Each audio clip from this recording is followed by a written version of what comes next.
हमारी पृथ्वी 87 लाख स्पीसीज को लाइफ देती है और हमारी पृथ्वी पर 87 लाख स्पीसीज में से सबसे बुद्धिमान जीव हम इंसान हैं और इसीलिए तो हम आज इतने एडवांस हो चुके हैं। लेकिन हम इतने एडवांस होते हुए भी इस विशाल ब्रह्मांड में समुद्र में रेत के एक दाने से भी छोटे हैं। हम अपने विजुअल यूनिवर्स का केवल 4% हिस्सा ही डिस्कवर कर पाए हैं और हमें तो ये भी पता नहीं कि हमारे विजुअल यूनिवर्स के बाद ये यूनिवर्स कितना बड़ा है।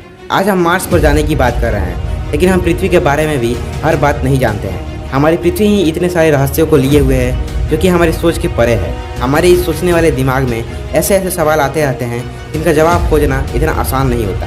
हमारे मन में हमारे और हमारे पृथ्वी के उत्पत्ति से रिलेटेड अनेक सवाल आते हैं। तो चलिए आज के इस नए एपिसोड में हम इसी के बारे में बात करेंगे कि हमारी पृथ्वी कैसे बनी और हमारे चंद्रमा का फॉर्मेशन कैसे हुआ।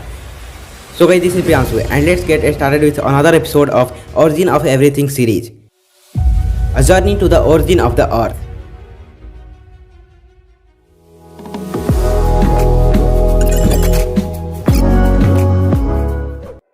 So guys, हमें इस सवाल का जवाब जानने के लिए आज से करीब 460 करोड़ साल पीछे जाना होगा। तो चलिए आज हम चलते हैं पृथ्वी की उत्पत्ति के समय में। आज से 460 करोड़ साल पहले इस समय हमारे आज के सौर मंडल के जगह पर एक बड़े स्टार के ब्लास्ट के कारण स्टारडस्ट फैला हुआ है और तभी ग्रेविटेशनल फोर्स अपना कार्य करने लगता है। स्पेस डस्ट के पार्टिकल्स आपस में कोलैप्स करके एक भीमकाय गोले का रूप ले लेते हैं। उस गोले के अंदर एक्सट्रीम टेम्परेचर, प्रेशर और ग्रेविटेशनल फोर्स की वजह से उसके अंदर का हाइड्रोजन और हीलियम न्यूक्लियर फ्यूजन करने लगता है और इस प्रकार हमारे सौर मंडल की पहली कड़ी यानी कि हमारे सूरज का जन्म होता है। सूरज के निर्माण में स्टारडस्ट का 99% पार्टिकल्स लग गए थे। जो 1% पार्टिकल्स बच गए थे वो अलग अलग छोटे छोटे मासेज का रूप लेने लगे, जिससे आगे चल के हमारे सोलर सिस्टम के प्लैनेट्स, मून्स, एस्टेरॉइड्स और कॉमेट्स बनने वाले थे। अभी सोलर सिस्टम में केवल गैस जाइंट्स यानी कि ऐसे प्लैनेट्स जो कि केवल गैस से बने होते हैं, उनका कोई सॉलिड सरफेस नहीं होता, वैसे ही प्लैनेट्स बने थे यानी कि जुपिटर, सैटर्न, यूरेनस और नेपच्यून। इस घटना के 10 करोड़ साल बाद हमारे सोलर सिस्टम में अब रॉकी प्लैनेट्स भी बनने लगे थे यानी कि ऐसे प्लैनेट्स जिनका सॉलिड सरफेस था। उन्हीं में से एक थी हमारी पृथ्वी। लेकिन वो पृथ्वी आज के हमारी पृथ्वी के जैसे नहीं थी, क्योंकि उस समय हमारी पृथ्वी केवल गर्म लावा से भरी पड़ी थी। वहाँ ना ही ऑक्सीजन था और ना ही वायुमंडल था। धरती पर लगातार एस्टेरॉइड की बारिश हो रही थी। अभी सौर मंडल में कहीं और बना एक नया नवेला ग्रह थिया हमारी पृथ्वी की तरफ 15 किलोमीटर पर सेकेंड की स्पीड से आ रहा था, यानी कि एक बुलेट के स्पीड से 20 गुना ज़्यादा तेज से। और वो ग्रह आज के हमारे मार्स जितना बड़ा था और इसी ग्रह के कारण हमारे खूबसूरत चांद की रचना होने वाली थी। वो ग्रह 15 किलोमीटर पर सेकेंड की स्पीड से हमारी पृथ्वी के सरफेस से टकरा जाता है। यह टकराव इतना पावरफुल होता है, इतना ज़्यादा शक्तिशाली होता है कि हमारी पृथ्वी का एक बहुत ही बड़ा भाग पृथ्वी से टूटकर बिखर जाता है। तब हमारी पृथ्वी चारों ओर से छोटे बड़े पत्थरों से घिरी हुई थी।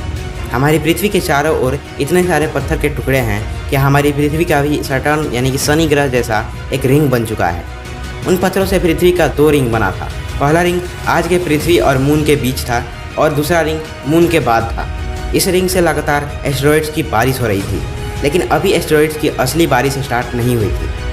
अब ये रिंग धीरे धीरे ग्रेविटी की वजह से एक 3000 किलोमीटर चौड़े गोलीय पिंड का रूप लेने लगा और इस प्रकार हमारे चांद की रचना हो रही थी। ये है हमारा चांद। ये पृथ्वी से बहुत ही निकट है और इसलिए ये इतना बड़ा दिख रहा है। चांद पर फिलहाल कोई दाग नहीं है।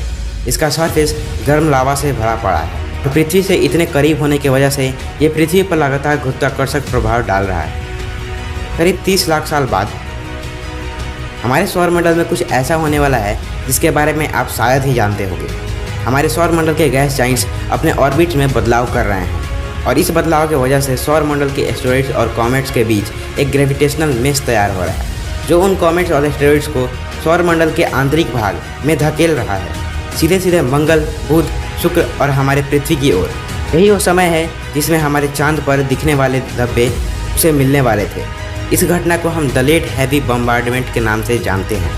बाय द वे, हमारा चांद उस समय बहुत ही गर्म था और ये पृथ्वी से इतना करीब था कि यह हमारे धरती पर आज से 25 गुना ज़्यादा ग्रेविटेशनल प्रभाव डाल रहा था।